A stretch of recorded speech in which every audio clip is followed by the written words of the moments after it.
Hello, everyone, and welcome to Investment Feature. This is a program of quick company profiles to introduce investors to some of the highest quality small-cap companies in today's market. In this series, we bring you the freshest information direct from key management people who join us as interview guests. Today, we are pleased to have with us Mr. Joseph Mazie, Chief Financial Officer of the Graystone Company, a fully reporting issue which trades on the OTCBB exchange under the symbol GYST. The Graystone Company engages in gold and other mineral exploration and mining operations. In November 2011, Graystone completed a 100% acquisition of the Peruvian mining company Grupo Minero Inca.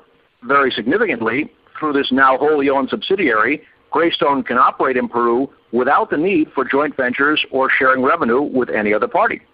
Our investing audience will be interested to note that Graystone, GYST, has about 186 million shares outstanding, but the public float is only around 12.5 million shares. So, now let's hear from our guest. Mr. Mazie, you and Paul Howarth are both board members of the Graystone Company. Please start by telling our audience briefly about your backgrounds. Sure. Paul and I are the managing directors of the company. Paul worked for Bear Stearns until 2008 and has worked with a number of companies that have grown to over $10 million in annual revenues relatively quick, and in fact had one that grew over to $100 million in revenue. My background includes a Master's of Laws in Securities Regulation from Georgetown, and I previously had been the CFO of two other public companies. Paul and I took another company public in 2008 and were bought out by our other partners in 2010, which allowed us to start Graystone and take it public. Very good. And can you tell us specifically why Graystone chose Peru to acquire its initial mining property? The country has a fairly stable government and is friendly towards mining companies, unlike neighboring countries such as Ecuador. Peru is considered by some to have the largest amount of undiscovered gold resources in the world. And Peru is also currently the fifth largest producer of gold in the world. The country has a labor pool that is skilled in mining that we can pull from, unlike a country such as Mexico. And the lower standard of living reduces the cost of the company. So by beginning our operations in Peru, the company has a lower cost of entry when we compare it to the United States or Canada. It has a more stable environment than the surrounding countries, and it's also a safer work environment than countries such as Mexico. Plus, with a large amount of undiscovered gold, made Peru very attractive to us. This, coupled with the lower regulatory requirements of Peru, made it a logical choice for us to acquire our initial properties there. I see. Now, also, why did Graystone decide to acquire a placer mining property instead of a hard rock project? Well, placer mining allows the company to begin with a lower cost of entry. Also, we are looking to generate revenue from gold production as quickly as possible. So placer mining provides the company with both those objectives. A hard rock project can take years, anywhere from 5 to 10 years before any production can occur, and has a higher cost to produce than placer mining. Also, placer mining allows us to be in production within 24 to 36 months.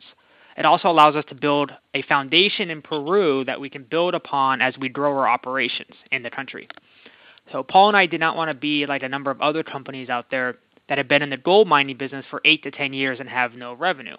So we decided to acquire the placer mining project because of the lower cost and lower cost to produce and the fact that we could generate revenue in the next 24 to 36 months. Okay, you mentioned cost to produce as a reason you were in Peru. Could you elaborate on that?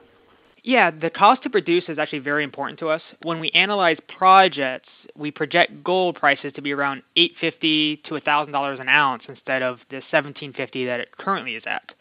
So when we look at projects, the cost to produce must be below those numbers. We see a possibility that gold could drop to $1,200 to $1,400 in the next year. So we want to make sure we are mining at a profit should that occur. There are a lot of companies on the bulletin board that don't do this, but we think it's important in case gold prices do drop to protect the company and its shareholders. So when Paul and I plan for the future, we expect to be doing this for the next 30-plus years, so we want to have a business plan that takes the long term into account. That sounds good. Now, very importantly, tell us about Graystone's growth plan and your immediate objectives. Well, our immediate growth plan is to continue to build out Gorilla. We expect to be mining on Gorilla for the next 8 to 10 years. So we want to begin testing and mapping gorilla next quarter so we can have a strategy and plan on the gold extraction once we get the environmental impact study completed. This also will allow us to continue to build the necessary infrastructure in Peru to support the expansion of our mining operations. And in fact, Paul is expecting to be in Peru in the first 2 weeks of January to begin this process and to look at some other properties as well. Well, this has been a very informative segment on our investment feature series. Once again, we've been hearing from Mr. Joseph Mazie, CFO of the Graystone Company, symbol GYST. Investors can find more information about Graystone on their website at www.graystone1.com. You can also call the company at 888-933-4933 or send email to info@graystoneventures.com. Thank you again, Mr. Mazie, for all your comments today, and best of luck with Graystone's upcoming operations in Peru. Thank you.